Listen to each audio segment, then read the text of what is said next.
টাকা থাকলেই যে সুখ শান্তি থাকবে সংসারে তা কিন্তু নয়। তবে টাকাকে বাদ দিয়েও জীবন কিন্তু চলে না। 200-300 টাকা দিয়েও যে সংসারের উন্নতি করা যায়, নিজের পছন্দের কিছু শখ পূর্ণ করা যায়, তাই আপনাদের সঙ্গে আজকে আলোচনা করব। আর আমার সংসারের আমি ছোটোখাটো জিনিসপত্র কেনাকাটা থেকে যে সমস্ত টাকাগুলো বাঁচিয়ে রাখি, সেগুলো কিভাবে রাখি সেটাও শেয়ার করব। তাহলে চলুন সকালের এই নাস্তা দিয়ে শুরু করলাম আজকের এই দিনটা।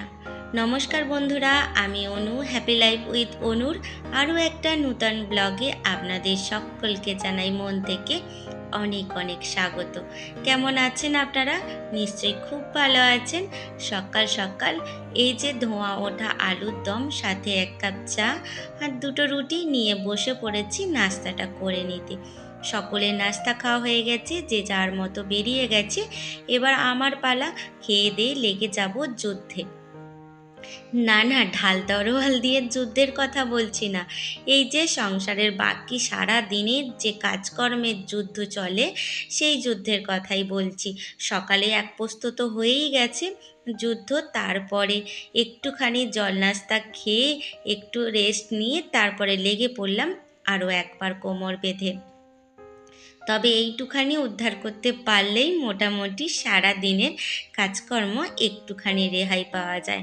তবে সব থেকে বড় কথা কি বলুন তো, সংসারে যত কাজকর্ম আপনি করবেন সারা দিনে, বিছানা গোছানোটা যদি আপনার সকাল সকাল পরিপাটি করে হয়ে যায়, তাহলে মনে হবে ঘর এবং সংসারটা খুবই উজ্জ্বল এবং আলোকিত হয়ে রয়েছে। আসলে বিছানাপত্র যদি সকাল করে গুছিয়ে নিতে পারি, আমার কাছে মনে হয় টিপটপ লাগে ঘর দুয়ারটা। আপনি সে পরে মুছুন বা একদিন ছাড়া মুছুন কি প্রতিদিন মুছুন, সেটা কোনো ব্যাপার নয়, কিন্তু এই পরিপাটি গুছিয়ে রাখাটা ভীষণ জরুরি আমার কাছে।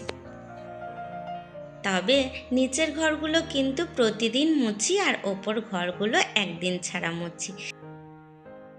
আর ভিডিওর প্রথমেই যেটা বলছিলাম, সংসার উন্নতি করতে কিন্তু লাখ লাখ টাকা আপনার প্রয়োজন, কিন্তু সেই লাখ লাখ টাকা কোথা থেকে আসবে আর সংসারের উন্নতি কি করে হবে, সেটা কিন্তু একজন স্বামীর সাথে সাথে একজন স্ত্রীরও দায়িত্ব থাকে সম পরিমাণে তার সাথে কাঁধে কাঁধ মিলিয়ে চলা। হয়তো বাইরে থেকে ইনকাম না করলেও ঘরে যেটুখানি আয় আসে সেইটুখানি বুদ্ধি করে চালিয়ে তার থেকে কিভাবে টাকা বাঁচিয়ে সংসারের উন্নতি করা যায়, কিভাবে শখগুলো পূর্ণ করা যায়, সে কিন্তু থাকে একমাত্র একটা গৃহিণীর হাতেই। তবে হ্যাঁ, ঘরে বসেও কিন্তু গৃহিণীরা নানাভাবে আয় করতে পারে। টিউশন পড়িয়ে, যেমন আমাদের ঘরে গ্রামে ঘরের হাঁস মুরগি পালন করেও কিন্তু অনেক টাকা উপার্জন করা যায়।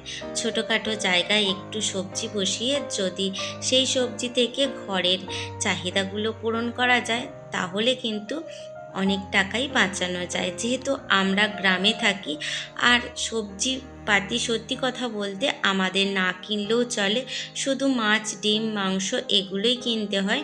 তবে হ্যাঁ, কিছু কিছু ক্ষেত্রে তো সবজি কিনতেও হয়, আবার অনেক সময় সবজি না কিনলেও দিব্যি চলে যায়। ওই যে আমার থাকলে তোমায় দেব, তোমার থাকলে আমায় দিও, এই একটা পন্থা কিন্তু গ্রামে ঘরে চলতেই থাকে। আমাদের যদি কোনো ফসল হয়, সেটা কিন্তু যেমন আমরা দিয়ে খেতে ভালোবাসি, তেমনি অপরের যা ফসল হয় তারাও কিন্তু সেই সমস্ত ফসল সকলের সঙ্গে ভাগ করে নিয়ে চলে। তো এই যে আপনাদের সঙ্গে বকবক করতে করতে আমি কাজ অনেকটাই আগিয়ে নিচ্ছি। কাজের বিষয়ে যদি বলতে যাই, তাহলে তো এটা প্রতিদিনেরই কাজ, আর প্রত্যেকটা গৃহিণী করে থাকে। আর আমি কিভাবে টাকা জমাই বলুন তো? হয়তো আমার হাতে হাজার হাজার টাকা থাকে না, তবে 200-300 টাকা থেকেই কিন্তু আমি জমিয়ে আমার শখগুলো পূর্ণ করে থাকি। এই তো কিছুদিন আগে এই যে ছোট্ট অ্যাকোয়ারিয়ামটা নিয়েছি, এটা কিন্তু কম দামের হলেও সে টাকাটাও আমি জমিয়ে কিন্তু কিনেছি। আজকে যেমন বাজার করতে দিয়েছিলাম, মানে মুদিখানার কিছু বাজার করতে দিয়েছিলাম, তার থেকে যে টাকাটা বেঁচেছে সে টাকাটা কিন্তু আমার হাতেই রয়ে যাবে। এইভাবেই 100 টাকা বা 300 টাকা জমিয়ে জমিয়ে রাখি। পরবর্তীকালে সেটা যখন একটু বেশি হয়, চেষ্টা করি সেই টাকাটা একটু সেফটি জায়গায় গুছিয়ে রাখতে। আর সেই টাকা দিয়েই পরবর্তীকালে নিজের শখ এবং সংসারের প্রয়োজনীয় সময় যখন খুব টানাটানি পড়ে বা চাষ ক্ষেত্রে জন কিষেনদের টাকা দেওয়ার প্রয়োজন হয়, তখন কিন্তু সেই টাকাগুলো আবার কাজে লেগে যায়। এইভাবেই সংসারের ছোটোখাটো দিকগুলো তাকালেই উন্নতি করা খুবই সহজ। এই যেমন ধরুন, আমাদের বেগুন চাষ হবে, চারা ফেলেছে, সেই চারা বড় করতে শুধুমাত্র আপনাদের দাদা ভাইয়ের একার কিন্তু হাত নেই। সারা দিন টুকটাক করে আমরাও তার পিছনে লেগে থাকি। কখনো রোদ্দুর হলে ছাওয়াটা খুলে দিতে হয়, আবার কখনো বৃষ্টি আসলে ছেয়ে দিতে হয়।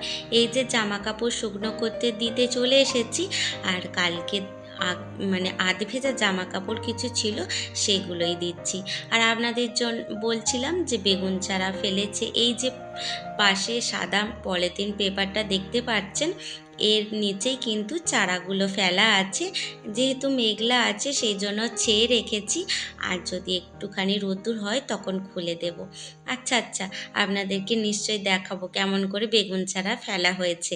এর আগে বলেছিলাম মাঠে ধান রোয়া দেখাবো, কিন্তু ওই যে মেয়ে ছেলে সব সময় সম্ভব হয়ে ওঠে না মাঠে ঘাটে দৌড়ানো, তাই দেখাতে পারিনি। তবে অবশ্যই চারাগুলো দেখাবো। আর এই যে আমার কিছু প্রয়োজনীয় জিনিসপত্র যেগুলো আনতে দিয়েছিলাম, সেগুলো আপনাদের দাদাভাই নিয়ে এসেছে, সেগুলোই একটুখানি গুছিয়েও নিচ্ছি আর আপনাদের সাথে একটুখানি শেয়ারও করে নিচ্ছি। তবে এটা মাসকাবারি বাজার নয়, সেটা বলতে গেলে যে আগের মাসে একটু বেশি বাজার করা হয়েছিল, তার ফলে অনেক কিছুই রয়ে গেছে। এ মাসে আর বিশেষ কিছু বাজার করা হয়নি, টুকটাক যেগুলো প্রয়োজন সেগুলোই খালি কেনা হয়েছে। যেমন সরিষার তেল আমাদের মাসে 4 কেজি লাগে। আর আমাদের যখন আলু বিক্রি হয়েছিল তখন একবারে 1 টিন তেল তুলে নেওয়া হয়েছিল। ওই ধরুন আপনার 16 কেজি তেল আছে, তো সেই তেল দিয়েই অনেক দিন চলবে, আর টাকাটাও বেশ কম পড়ে প্রতি কেজি হিসাবে। তো এইভাবেই হিসেব করে একটু বুদ্ধি খাটিয়ে চলি, যাতে 2 পয়সা হাতে থাকে।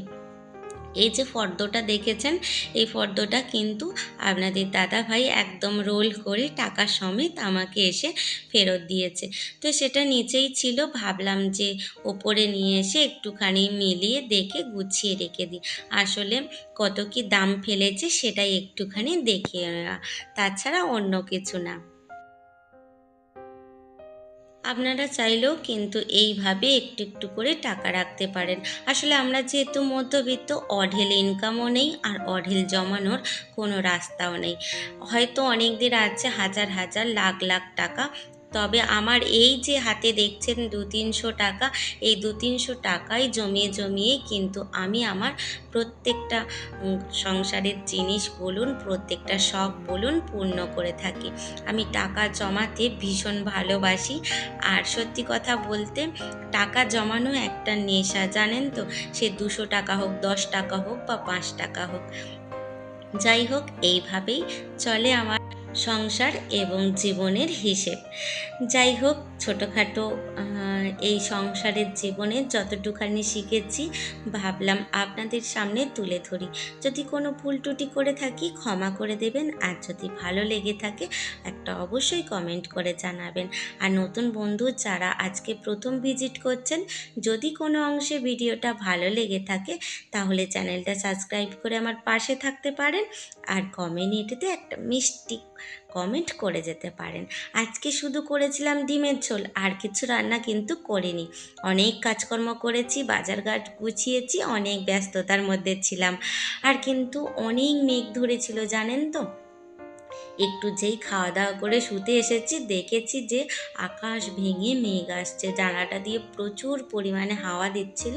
ভাবলাম যে আপনাদের বাইরের পরিবেশটা একটু দেখাই। জানি না আমার ফোনের ক্যামেরাটা অত ভালো না, এই যে অন্ধকার করে কালো মেঘ উঠে এসেছে আর তার সাথে দিচ্ছে ঝড়ো হাওয়া, মনে হচ্ছে যেন সমুদ্রের ঢেউ আছড়ে পড়ছে, এতটাই গাঢ় ছিল এই কালো মেঘটা। তো যাই হোক, এই সাথে সাথেই আজকের ভিডিওটা আমি এই পর্যন্তই রাখবো। আমার সংসারের ছোটোখাটো টাকা পয়সা জমানো এবং কাজকর্ম যদি ভালো লেগে থাকে তাহলে অবশ্যই আমাকে কমেন্টে জানাবেন। তাহলে আজকের মতো আসি, দেখা হবে আবার, ততক্ষণ খুব ভালো থাকবেন।